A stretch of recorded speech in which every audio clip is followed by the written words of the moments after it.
मैं आप लोगों से अपील करूंगा कि मजलिस के साथ जुड़िए, मजलिस का साथ दीजिए। और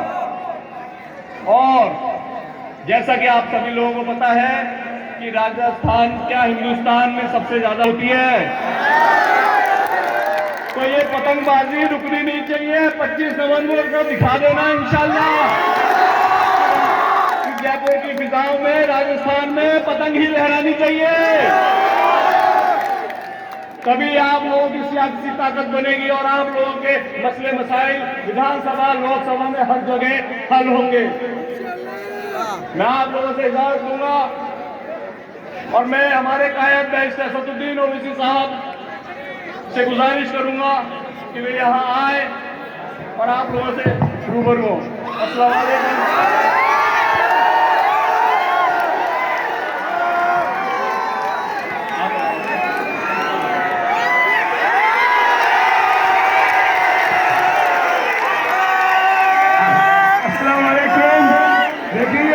अरे सुनिए सुनिए, ये तार है, तार से नीचे जाओ, करंट आ जाएगा मेरे भाई। नीचे आ जाओ प्लीज, नीचे आ जाओ, करंट आ जाएगा। आपकी जिंदगी प्यारी है, नीचे आओ।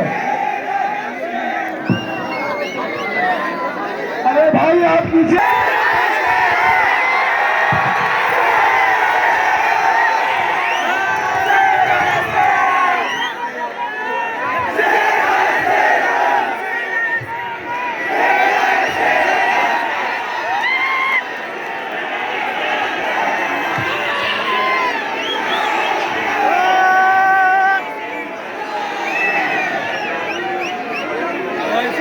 अस्सलाम वालेकुम वरहमतुल्लाहि वबरकातुहू।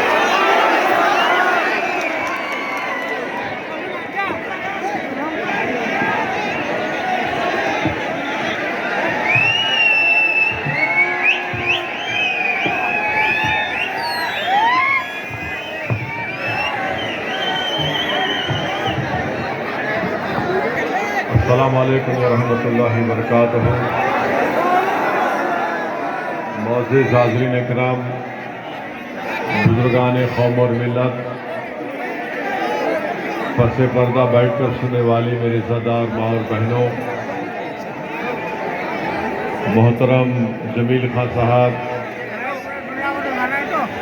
जो राजस्थान के मजलिस इत्तेहादुल मुस्लिमीन के सदर भी हैं और हवा महल विधानसभा के मजलिस इत्तेहादुल मुस्लिमीन के उम्मीदवार भी हैं, मोहतरम जनाब एडवोकेट जावेद अहमद खान साहब, मोहतरम जनाब इमरान साहब, मंच पर बैठे हुए मोअज़्ज़िज़ उलमा इकराम, मेरे अजीज दोस्तों और बुजुर्गों, मैं फिर से आपसे अपील कर रहा हूँ कि इलेक्ट्रिक का वायर है, आप लोग थोड़ा उससे दूर हट जाइए और बैठिए। इंशाअल्लाह ताला मेरी आपसे गुजारिश है, आप जानते हैं कि राजस्थान की सियासत में मजलिस इत्तेहादुल मुस्लिमीन पहली मर्तबा चुनाव लड़ने जा रही है और पिछले 1 साल से मजलिस के जिम्मेदारों ने जनाब जमील खान साहब की क़ियादत में राजस्थान के मुख्तलिफ मुकामात पर मजलिस के संगठन को मजबूत किया।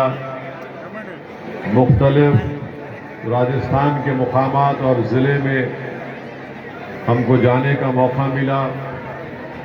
अल्हम्दुलिल्लाह आपने अपनी मोहब्बतों से हमको नवाजा, बुजुर्गों ने हमारे हौसलों को बुलंद किया, हमारे लिए दुआ देकर, नौजवानों का जज्बा हमको हमारी ज़िंदगी में एक नई हरारत को पैदा कर दिया और आज राजस्थान के विधानसभा के चुनाव में हवा महल से मजलिस इत्तेहादुल मुस्लिमीन ने मोहतरम जमील खान साहब को अपना उम्मीदवार बनाया है। मेरी आपसे गुजारिश ये है कि आप 25 तारीख के दिन अपना एक वोट सुबह के अवलीन वक्तों में मजलिस के हक़ में इस्तेमाल करें। मजलिस का इंतखाबी निशान पतंग का निशान है और पतंग के निशान पर बटन दबाकर आप अपने इत्तेहाद का सबूत दें। मैं इनसे कहना चाहूँगा भाई बैठ जाओ ज़रा, बैठ जाओ।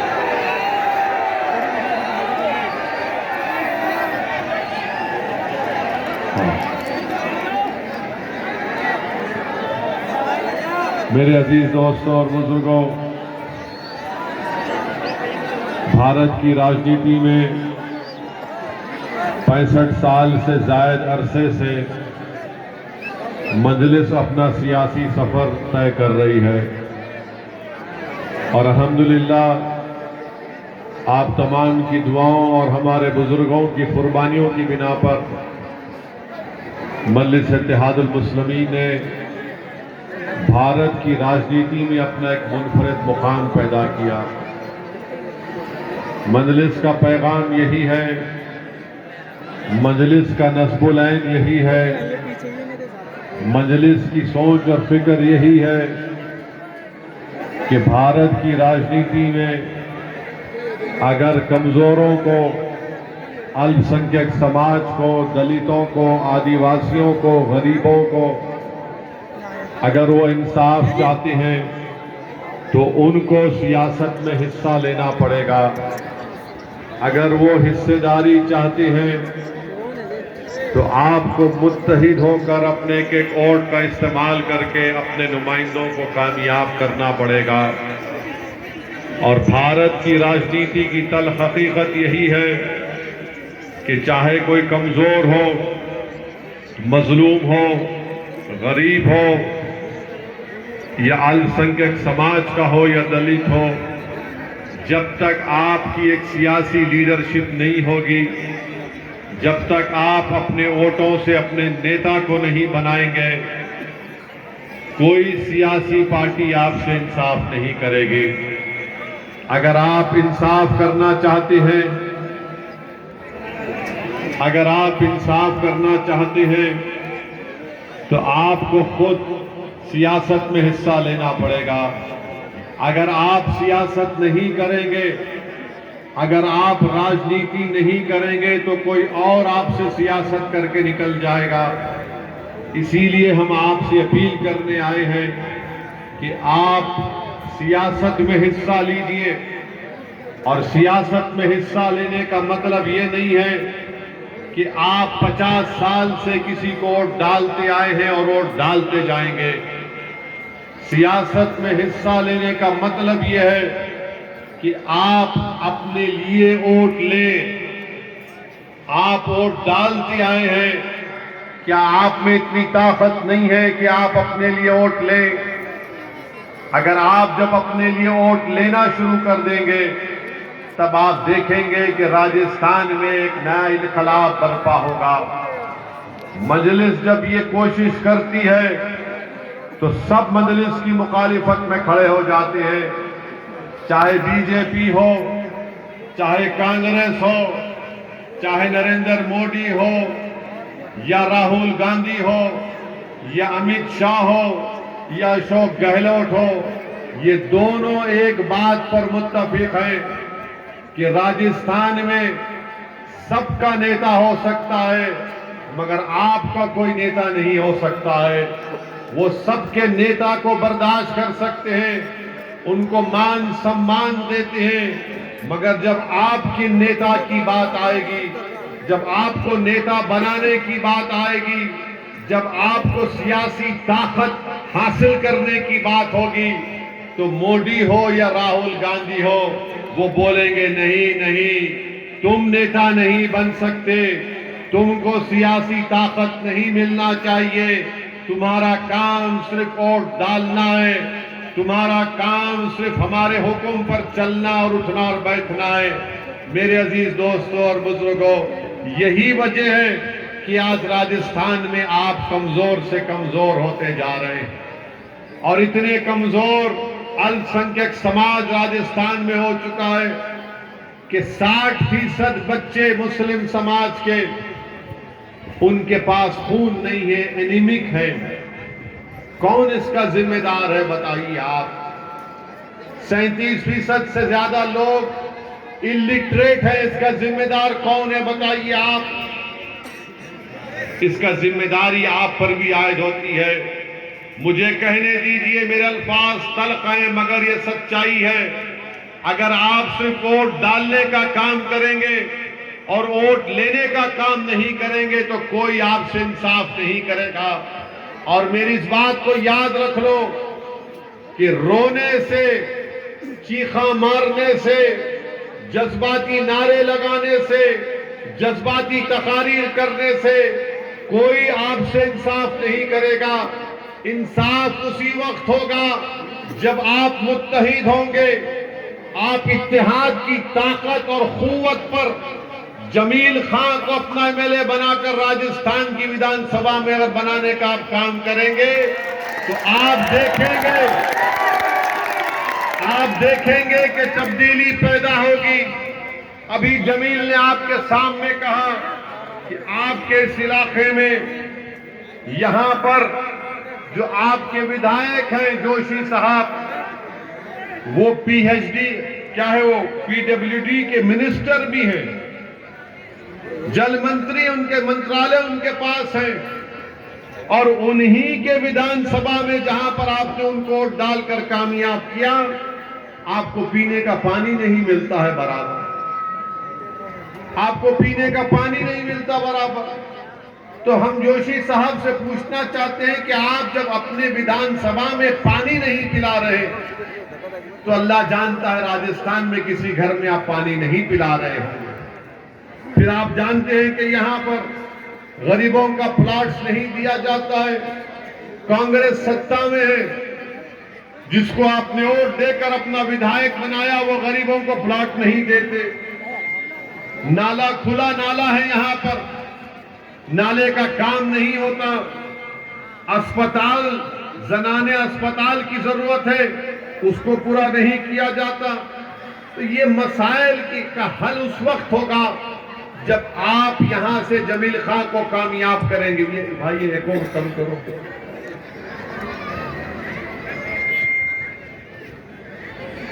मैं आपसे ये गुजारिश करने आया हूं कि इस बार आप अपने वोट का सही इस्तेमाल करिए। 50 साल से आपके पास कोई विकल्प नहीं था, कोई मुतबादिल नहीं था। आज मुतबादिल के तौर पर मजलिस इत्तेहादुल मुस्लिमीन आपके दरमियान में है। आप कभी कांग्रेस का साथ दिए तो कभी कांग्रेस से नाराज होकर आपने बीजेपी का साथ दे दिया, मगर आज हम आपके दरमियान में खड़े होकर आपसे अपील कर रहे हैं कि आपके पास एक मुतबादिल है, एक ऑल्टरनेट है, एक विकल्प है। आप उसका इस्तेमाल करिए। आपके वोट की अहमियत बढ़ेगी, आपके बच्चों का मुस्तकबिल अच्छा होगा। आपका ये विधानसभा हवा महल में यहां पर तमाम जो तकालीफ है उन तकालीफ का खात्मा होगा। आज आपको लड़ने वाले की जरूरत है। क्या ये बात सच नहीं है कि जोशी साहब के बेटे के ऊपर एक केस चल रहा है, उसके ऊपर कोई बात नहीं करता? मैं पूछना चाहता हूं जोशी साहब, क्या आप अपने बेटे को कंट्रोल नहीं कर सक रहे तो कैसे इस विधानसभा की मां और बहनों की इज्जत की हिफाजत आप कर पाएंगे? कैसे आप कर पाएंगे? आप जब अपने बेटे के ऊपर इतना घिनौना इल्जाम उस पर है और जोशी साहब कांग्रेस में है, मैं पूछना चाह रहा हूं राहुल गांधी, जोशी के बेटे के बारे में तुम्हारा क्या ख्याल है? बताओ राहुल गांधी, ये जोशी का बेटा क्या किया, तुम क्या करोगे उस बारे में? बताओ अशोक गहलोत, इस बारे में आपकी राय क्या है? कुछ नहीं बोलेंगे। क्या बोलेंगे? ओवैसी से बचो, ओवैसी भड़काऊ भाषण देता है। और ये जो काम कर रहा है उनका बेटा, इसके ऊपर क्या जवाब देंगे? कोई जवाब नहीं देंगे। और मुझे बताया गया कि जोशी साहब को यहां पर लोग क्या पुकारते? भाई साहब पुकारते ना, भाई साहब। अब मैं क्या हूं आपका? मैं क्या हूं आपका? नहीं सुनाई दिया? मैं क्या हूं आपका? नहीं सुनाई दिया? जोर से बोलो, दबा कर बोलो, पूरी ताकत से बोलो। अब सुनाई दिया राहुल को, मोदी भी सुन के चमक गए होंगे। ये कौन आया है यहाँ पर? ये कौन आया है यहाँ पर? ये जज्बे को 25 तक बरकरार रखना। ऐसा नहीं है कि सुबह में जाके ठूस हो गए। 25 की सुबह तक यहां विधानसभा में आसमानों पर सिर्फ पतंग नजर आना चाहिए। मेरे अजीज दोस्तों और बुजुर्गों, मजलिस पर इल्जाम लगाने वाले ये भूल जाते हैं कि मजलिस ने सरजमीन हैदराबाद पर, तेलंगाना में, दक्कन में क्या काम किया। हमारे वहां पर 7 विधायक हैं, 7 विधायक हैं, कोई मंत्री नहीं है। भाई साहब की तरह हमारा कोई मंत्री नहीं है। मजलिस ने तेलंगाना में अल्पसंख्यक समाज के लिए, बैकवर्ड क्लास के हमारे हिंदू भाइयों के लिए, तेलंगाना में आज आप देखते हैं कि गवर्नमेंट के स्कूल खोले गए, रेजिडेंशियल स्कूल। तेलंगाना में मजलिस की नुमाइंदगी पर तेलंगाना के मुख्यमंत्री चंद्रशेखर राव के पास हम बैठकर बात किए और चंद्रशेखर राव साहब ने 210 6 क्लास से लेकर 12th क्लास तक, 6ठी जमात से लेकर 12वीं जमात तक मुस्लिम लड़कों के लिए अलहदा रेजिडेंशियल स्कूल, लड़कियों के लिए अलहदा रेजिडेंशियल स्कूल पिछले 9 साल से चल रहे। 80,000 बच्चे और बच्चियां इसमें से पढ़कर निकल चुकी हैं। 1,20,000 बच्चे और बच्चियां पढ़ रही हैं अभी। ये होता है काम, ये होता है आपके वोट का सही इस्तेमाल। अरे मंत्री बनना आसान है, गरीब के बच्चे को स्कूल में फ्री पढ़ाना ये कामयाबी का काम है, ये ताकतवर का काम है। मजलिस चाहती तो हमको मंत्री बन जाते, हमने कहा मंत्री नहीं बनना है हमको, हम आप गरीबों के बच्चों के लिए स्कूल खोलो। तो आज आप देखते हैं कि पूरे तेलंगाना में 1,20,000 अल्पसंख्यक समाज के मुसलमानों के बच्चे और बच्चियां स्कूल में पढ़ रही हैं, रेजिडेंशियल स्कूल में फ्री में। बच्चियों का स्कूल अलग, लड़कों का कॉलेज अलग, वहां पर उनको तालीम फ्री, खाना फ्री। आप अंदाजा लगाइए कि गरीब ठेला मंडी पर फ्रूट बेचने वालों के, मैकेनिक, ऑटो ड्राइवर हैं, उनके औलाद स्कूल में पढ़ रही है और कामयाब होकर निकल रही है। कोई डॉक्टर बन रहा है, कोई डॉक्टर बन रही है, कोई इंजीनियर बन रहा है, कोई चार्टर्ड अकाउंटेंट बन रहा है, कोई एसडीएम बन रहा है, कोई आईपीएस ऑफिसर बन रहा है। आप बताओ, ये इनकलाब है। ये काम राजस्थान में नहीं हो सकता क्या? बताओ आप, ये काम आप राजस्थान में चाहते हैं? आप चाहते हैं कि आपके गरीब परिवार के बच्चे और बच्चियां पढ़े? तो कैसे होगा मेरे भाई? ये उस वक्त होगा जब आप मजलिस के एमएलए को कामयाब करेंगे। अशोक गहलोत क्या कह रहे हैं? अशोक गहलोत कह रहे हैं कि मैं जयपुर में ऐसा एक स्कूल खोलूंगा। जादूगर है वो। जयपुर में ऐसा एक स्कूल खोलूंगा। राहुल प्यारे, अशोक गहलोत जी, हम लोग 9 साल में 120 ऐसे स्कूल तेलंगाना में खोल दिए और मजलिस का कोई मंत्री नहीं है। आकर देखो राहुल गांधी, आओ जाकर देखो, स्कूल में गरीब बच्चियां पढ़ रही हैं, हिजाब पहनकर, बुर्का पहनकर, निकाब पहनकर तालीम हासिल कर रही है। गरीब एक मैकेनिक का बेटा डॉक्टर बन रहा है, ऑटो ड्राइवर का बेटा एसडीएम बन रहा है। इसको बोलते वोट की अहमियत।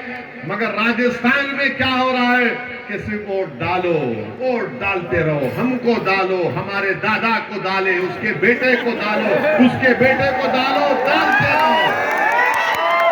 बस हम मलाई खाएंगे, तुम गरीबी तुम्हारा मुकद्दर बन जाए।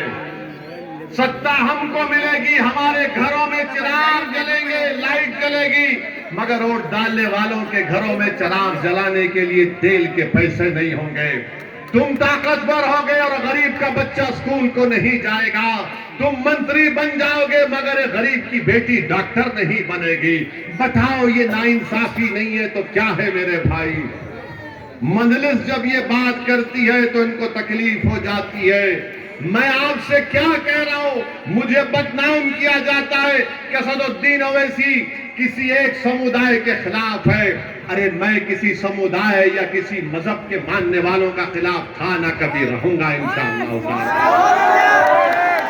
जिस तरह राजस्थान में गुज्जरों का नेता सचिन पायलट बनना चाहता है, जिस तरह बैंसला साहब ने काम किया, जिस तरह राजपूत भाई हमारे जाट भाइयों ने अपना नेता बनाया, मैं यही चाहता हूं कि राजस्थान को असदुद्दीन ओवैसी अपने लिए नहीं आया है।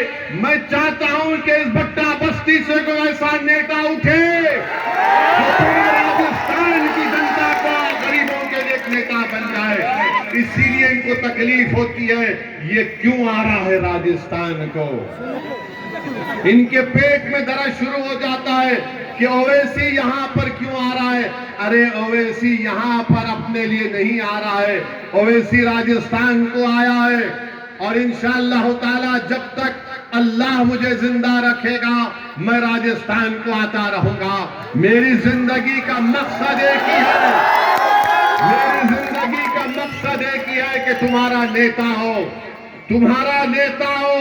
एक नहीं बल्कि 100 तुम्हारे नेता खड़े हो जाएं जो तुम्हारे इंसाफ के लिए लड़ सके, जो तुम्हारी कमजोरी को देखकर तुमको ताकतवर बना सके, जो तुम्हारे ख्वाबों को पूरा कर सके, जो तुम्हारी माओ की आंखों में जो आंसुओं को पोंछ सके, जो तुम्हारा बाप रात भर करवटें लेता है तुम्हारे मुस्तकबिल को सोचकर वो आराम की नींद रात में सो सके, जो खौफ और डर जो नौजवानों में रहता है कि कहीं रात में पुलिस हमारे घर पर आकर उठाकर थाने ना लेकर जाए।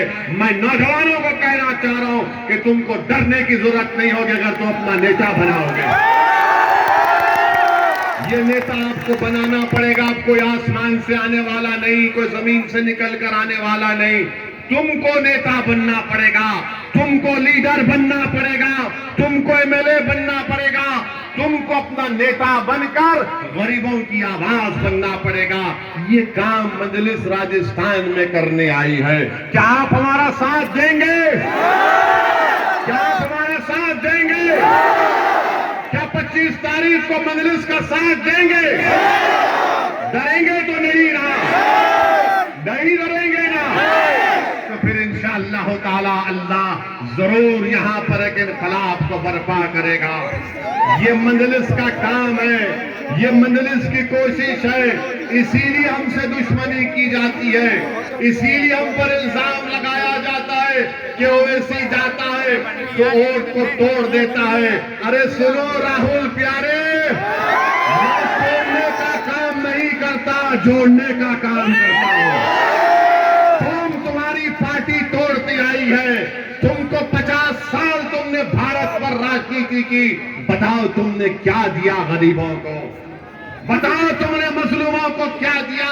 तुमने फसादात दिए, तुमने राजस्थान में कुरान की बेहुरमती का वाकया हमको याद है, तुमने जुनैद और नसीर की मौत हमको दी, तुम्हारी सत्ता है। तुमने इकबाल की मॉब लिंचिंग हमको दी, तुम्हारा मुख्यमंत्री है।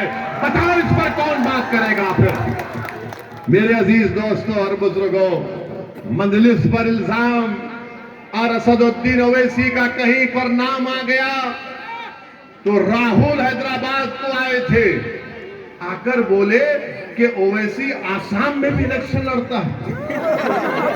मैं परेशान हो गया, मैं आसाम में अब तक नहीं लड़ा राहुल, अब सोचता हूं कि जब तुम बोल रहे तो जाकर लड़ो।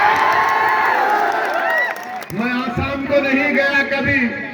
हाँ, 2012 में जब बोडो का जुल्म शुरू हुआ और वहां पर 50,000 लोग बेघर हो गए थे, मैं आसाम को गया था हैदराबाद से 50 डॉक्टरों की टीम को लेकर 20 लाख की दवाएं लेकर मैं गया था लोअर आसाम। हमारे बदरुद्दीन भाई जानते हैं, रमजान के महीने में 10 दिन में था। तुम कहां थे राहुल गांधी? तुम तो नहीं आए उस वक्त। हम थे आसाम में बदरुद्दीन अजमल के साथ, कंधे से कंधा मिलाकर वो आसाम की, लोअर आसाम की जनता के साथ। अब इनका एक ही मकसद है, मुझसे दुश्मनी क्यों है? मैं क्या इनका कुछ खाया हूं? नहीं। मुझे कोई मंत्री का पोस्ट चाहिए? नहीं। मैं क्या इनके तड़प रहा हूं इनसे हाथ मिलाने के लिए? नहीं। मैं क्या इनको देखकर खुश होता हूं? नहीं। मैं क्या इनके साथ ठहरने के लिए तड़पता हूं? नहीं। मैं क्या इनके साथ फोटो लेने के लिए चाहता हूं? नहीं। इनको यही गुस्सा है कि ये कौन है जो गरीबों में के इनकलाब को बर्पा कर रहा है, इसीलिए हमसे दुश्मनी है। अरे तुम क्या दे सकते हो? मुझे अल्लाह ने बहुत कुछ दिया है, मुझे अल्लाह ने बहुत कुछ दिया है, मुझे किसी चीज की जरूरत नहीं है। बस एक ही तमन्ना है कि मेरी आंख बंद होने से पहले मैं देखना चाहता हूं कि भारत के गरीब और मजलूमों का कोई नेता हो, तुम्हारी सियासी ताकत हो, तुमसे नाइंसाफी ना हो, हमारे बच्चों को जेलों में ना डाला जाए, हमारी मॉब लिंचिंग ना हो, हमको गोली कोई ना मारे।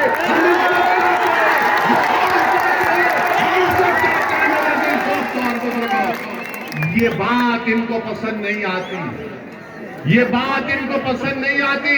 अरे तुम भारत को जोड़ रहे, मैं गरीबों को जोड़ने का काम।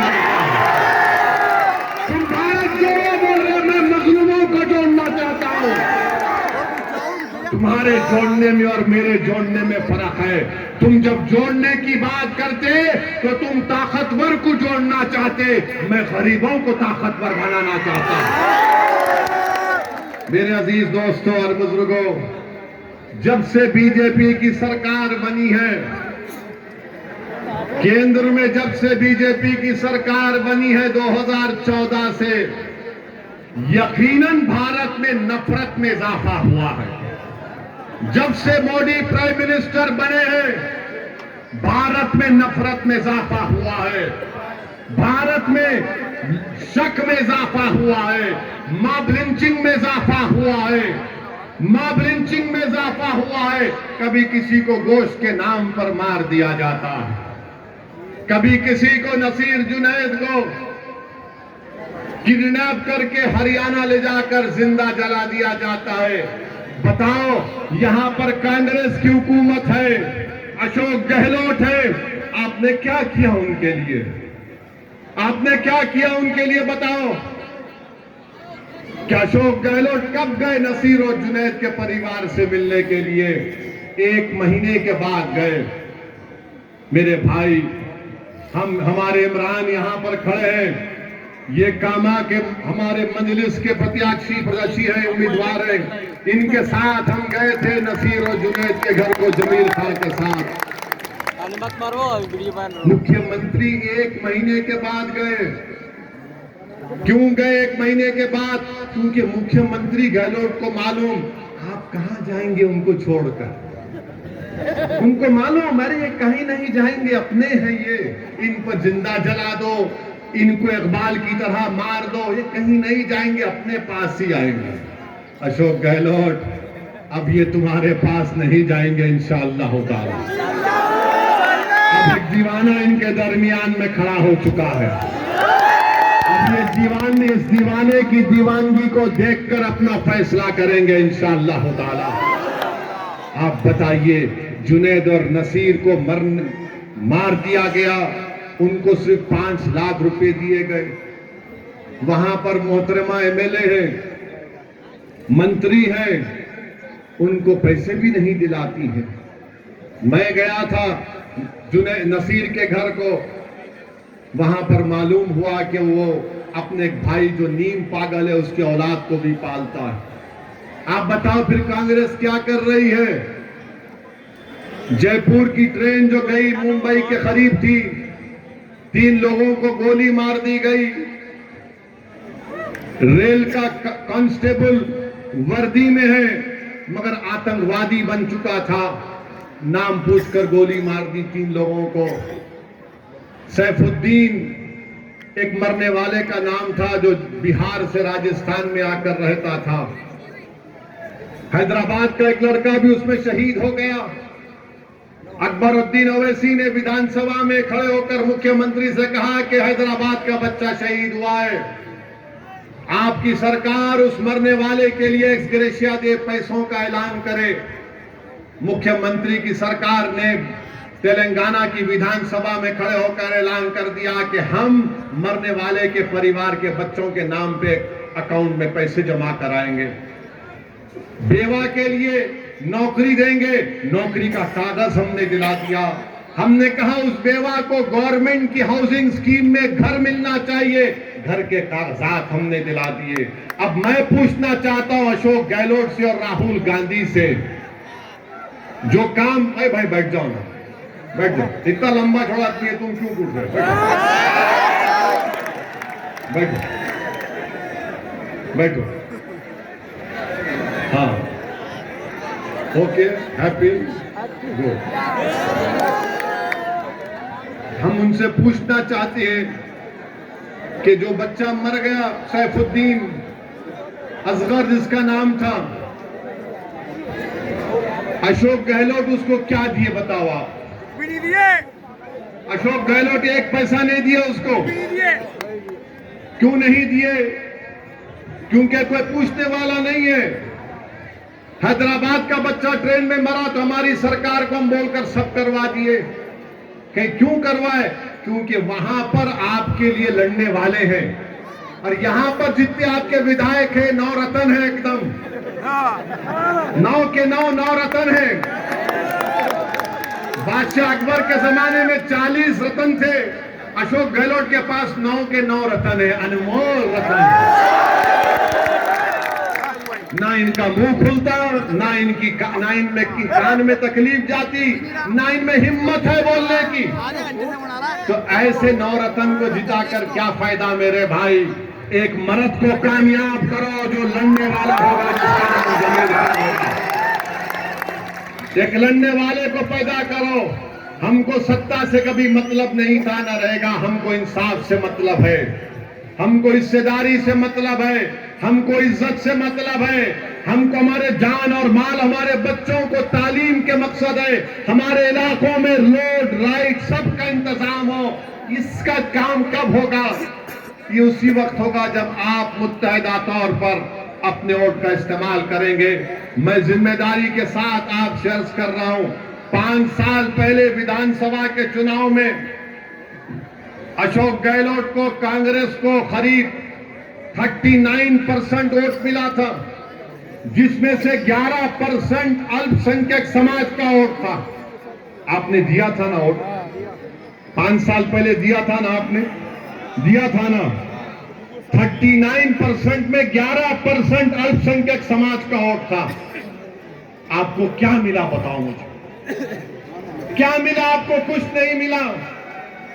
हाँ, आपको एक मिनिस्टर मिला आपको, और उनका मंत्रालय क्या था? कब्रिस्तान। कब्रिस्तान दिया गया।